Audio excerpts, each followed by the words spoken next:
Hola chicos, compañeros y compañeras del curso. Les voy a grabar esta ayudantía de alguna manera un poquito más introductoria al proyecto para que tengan alguna consideración y un poquito un repaso de lo que son como los métodos de explotación y más enfocado a los métodos que van a aplicar el sublevel stopping para su proyecto.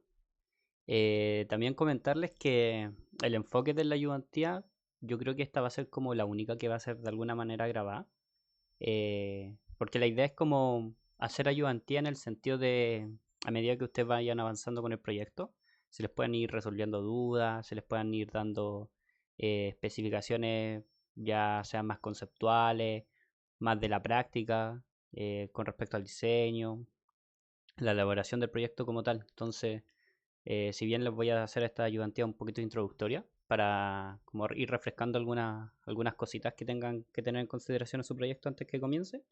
Y la idea es que eso, pues, que la otra ayudantía, si bien podamos reunirnos todos a medida que vayan avanzando, dejar una fecha de en chiquillos, pestería, a tal hora, si ya han avanzado o si tienen dudas, nos juntamos todos, hacemos una reunión. O ya también, si tienen cosas muy específicas, oye, ¿sabéis que tengo problemas con el software? No sé cómo hacer tal cosa. Ya, juntémonos a tal hora, una reunión. Les mando un Zoom o por Teams. Y ya sabéis que era esto, súper. Más de 10 minutos, 15 minutos no creo que tome.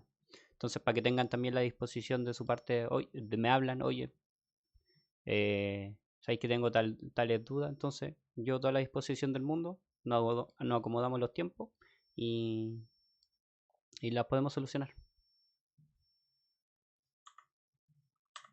Ya, entrando en materia como a lo que deben más o menos recordar de los métodos de explotación, que en subterráneo, la teoría dice que tenemos tres tipos de métodos de explotación: por hundimiento, autosoportado y los soportados. Bueno, de hundimiento ya todos conocemos panel y block caving. Los autosoportados conocemos el open stopping como el sublevel stopping y el long blast hole. Y los soportados son cut and fill, que es de corte y relleno, y el wedge and fill, que es más que nada un sublevel stopping longitudinal. Pasando a la práctica, un poquito lo que se hace en la industria. En hundimiento tenemos panel y block caving y sublevel caving igual.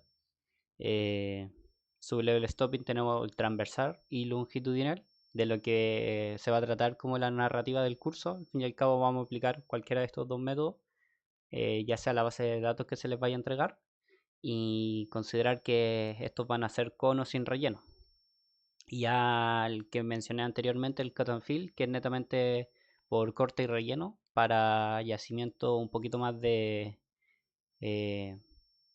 de oro, cuando tenemos que, bueno, este es un poquito un método bien caro, entonces por eso es para el oro en específico, o mayoritariamente se usa para extracción de oro.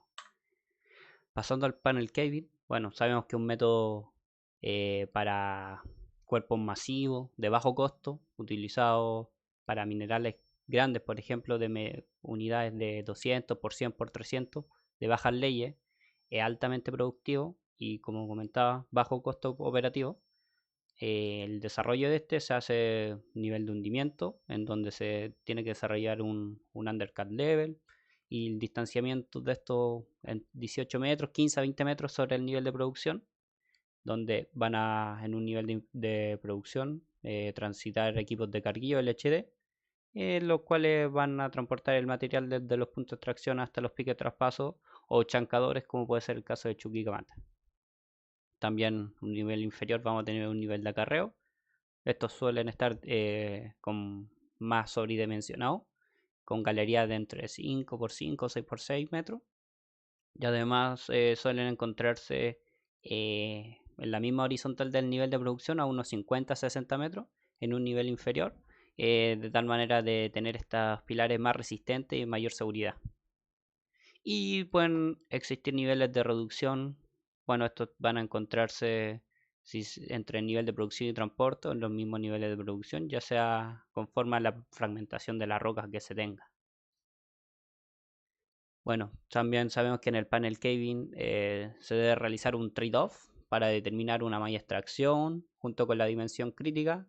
Esta es necesaria para la propagación del hundimiento. Todo esto se debe hacer con tal de operativizarlo mediante el equipo de carguillo.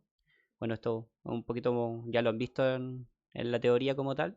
Posiblemente en los casos de estudio lo tener que aplicar, entonces yo creo que ahí están bien fresquitos. Pasando al sublevel stopping. Bueno, aquí tenemos que tener claro que es para cuerpos tabulares, ya sean verticales o subverticales, con manteos de 40-70 grados, con espesores mayores a 10 metros. Considerar también que para el sublevel stopping longitudinal se ocupan más para vetas que son más anchos menores, entre 5 a 7 metros. El minar y la roca caja deben ser competentes, autosoportantes. Entonces, para ese caso, considerar una roca clase 2 o 3 en la clasificación del macizo rocoso, que lo más seguro es que en su proyecto tengan que hacer la determinación del método de explotación. Entonces, para que tengan esas cositas claras. Se pueden aplicar en yacimientos masivos también este método, pero se debe dividir el macizo rocoso en caserones separados por pilares para que puedan recuperarse después. Bueno, como vemos hay alta productividad, 10.000 toneladas al día, recuperación en torno al 75-90%. Los espesores van entre 6 y 30 metros. Y como les comentaba, el manteo 45 o 60 grados idealmente. Y hay una inclinación moderadamente alta. Bueno, pasando un poquito a lo que es el caserón. Esta es la unidad básica de explotación, que se le denomina V. Y los caserones se constituyen un panel con 3V. Este va a determinar un panel. Y en ocasiones van a existir... bueno, la idea es que el caserón, o el panel en este caso, tengan un tonelaje normalizado, por ejemplo 8,5 millones de toneladas. Entonces al dejar una sola V que tenga un poquito, no sé, 9 millones de toneladas, y se tienen paneles de 3V, no vamos a dejar una unidad básica de explotación sola, entonces este se va a unir a un panel de tal manera que va a completar 4V un panel, como sean casos de, no sé, como ahí explico, como sale en la presentación, se tienen DV en la altura, por ende se constituyen 3 paneles, 2 de 3V y 1 de 4. Otra cosa a comentar, que si bien los niveles de perforación que se van a realizar, estos no siempre van a ser niveles de perforación, luego van a pasar a ser niveles de cargueo. Por ejemplo, estamos en este caserón. Si lo estamos extrayendo desde esta parte, aquí vamos a tener un nivel de perforación y el nivel de cargueo se va a hacer por esta parte. Entonces el nivel de cargueo de esta V1 siempre va a ser nivel de cargueo, pero si nos vamos a la V2, este nivel de perforación va a pasar a ser el nivel de cargueo de la V2 y el nivel de perforación de la V2 va a después ser el nivel de cargueo de la V3 y así sucesivamente, ya sea como estén determinados los caserones. Bueno, también comentar que para su proyecto tienen que hacer un benchmarking. No se compliquen tanto con cómo determinar el caserón. Pueden hacer benchmarking o ya sea por el método Mauldesly para determinar las dimensiones del caserón. Pasando un poquito a lo que es el relleno o sin relleno, tienen que considerar que su proyecto, si lo van a hacer con relleno, estos tienen que estar los caserones pegados, solapados entre ellos, o sea, juntos, pero sin relleno. Hay que dejar pilares de sostenimiento entre ellos en la altura y distancia separada entre ellos igual. Bueno, esto lo pueden igualmente hacer con benchmarking para el sin relleno, para no complicarse, o ya aplicar los métodos que sean necesarios para calcular este pilar que se tiene que contener entre caserones. Y para el relleno es importante mencionar que para rellenar se tiene que dividir el caserón en 3 partes, de manera que 1/3 del caserón se va a rellenar de 1 a 3 días. Se debe dejar fraguar entre 10, 11 o 12 días aproximadamente, de tal manera que se rellena, se fragua, el otro tercio se rellena, se fragua, y el otro tercio, el tercer tercio final, se rellena y se fragua, de tal manera que esto en total demorará de 30, 35 hasta 40 días, dependiendo el tiempo que se deje entre el relleno y el fragüe. Importante que las estocadas que tienen que tener para llevar el relleno hasta los caserones tienen que ser estocadas de 11 a 13 pulgadas aproximadamente con pendientes de 70 grados. Y estas conectarán con las cabeceras que van a tener, la preparación que se le hace antes del caserón. Y el volumen de relleno, por si se lo llegan a preguntar, es el mismo volumen del caserón. Por ejemplo, 9000 metros cúbicos. Es lo que tiene el volumen del caserón, el volumen de relleno que se va a tener. Puede ser un poco más, sí puede ser un poco más debido a que un caserón no tiene dimensiones perfectas, no es un cubo perfecto, este puede sobreexcavar, se puede tener un mayor volumen, pero idealmente, en condiciones ideales, de 9000 metros cúbicos, si el volumen, el mismo volumen de relleno.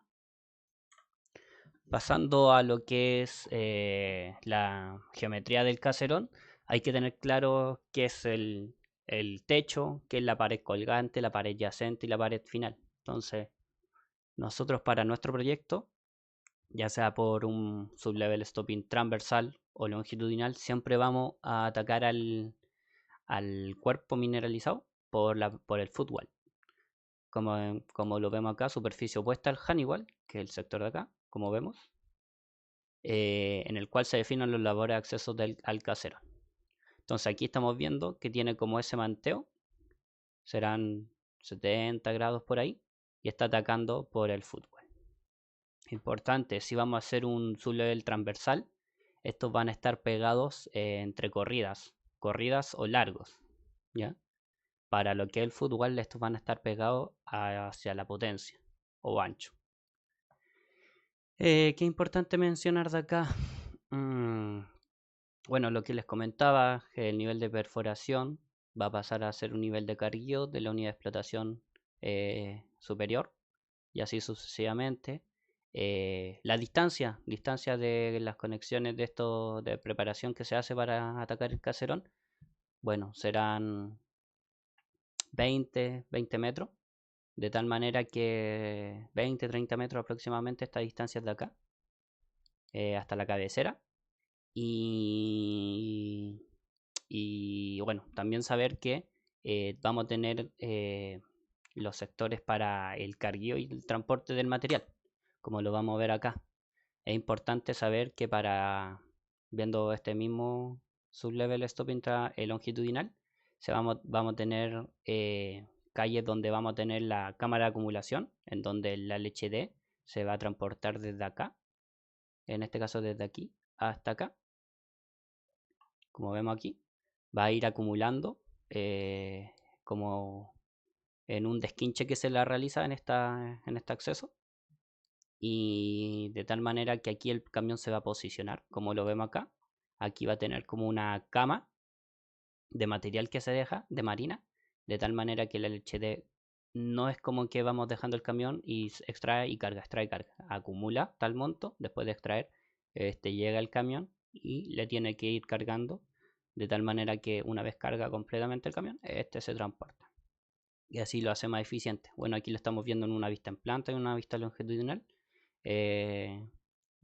para más o menos tener las medidas. Esta va entre esta calle de acceso entre 40 y 50 metros para que lo consideren para su proyecto. Si bien este desglose como tal no es necesario hacerlo, simplemente con una galería que ya me diga entre 40 y 50 metros de largo, con una pendiente 0 grados, todas estas son pendientes de 0 grados, importante, a diferencia de las rampas de acceso que ya, la rampa principal, que deben ser entre 10-12% de grado.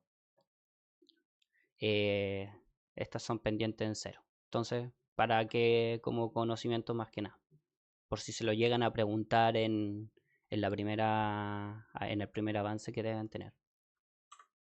Bueno, también el ritmo óptimo de producción y vida óptima de explotación sería bueno que lo comentaran. La regla de Taylor define estas dos fórmulas, es como una estimación de tanto del ritmo de optimización de producción como de explotación, la vida óptima de explotación.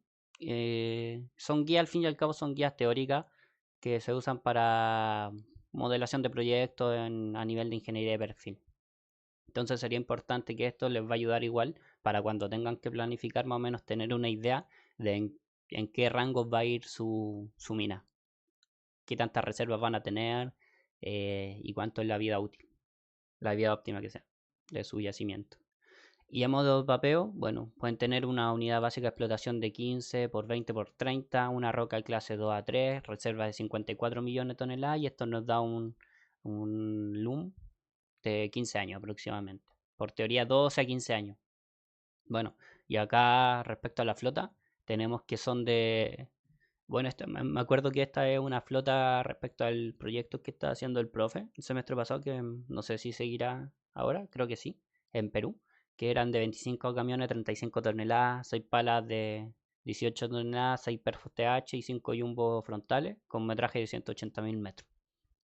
Quizás esto le pueda ayudar para su proyecto más o menos si necesitan tener el equipo, los equipos necesarios cuando tengan que seleccionar equipos para planificación. Les puede ayudar un poquito esto. Pasando un poquito ya a lo que es el programa, si todos están trabajando en el laboratorio y les gustaría avanzar y no tienen tiempo para ir al laboratorio o pegarse el pique a la universidad, les voy a dejar este link que es del programa con la licencia estudiante craqueado. Entonces, para que lo puedan descargar y usar desde su mismo computador, para los que no lo tienen, obviamente, para, bueno, descomprimirlo como tal, usan esta contraseña y ahí ya pueden descomprimir todo el, el programa, que me parece que una vez lo abren, les da como 3 servidores para descargarlo y ahí viene todo. Tienen que craquearlo y bueno, igual les puedo pasar el paso a paso cómo se instala esto. Y los que lo había comentado, el material complementario que les voy a dejar un drive para que puedan, una vez ya tengan que avanzar con hacer el primer avance, puedan ir guiándose de esto también, que les puede ayudar.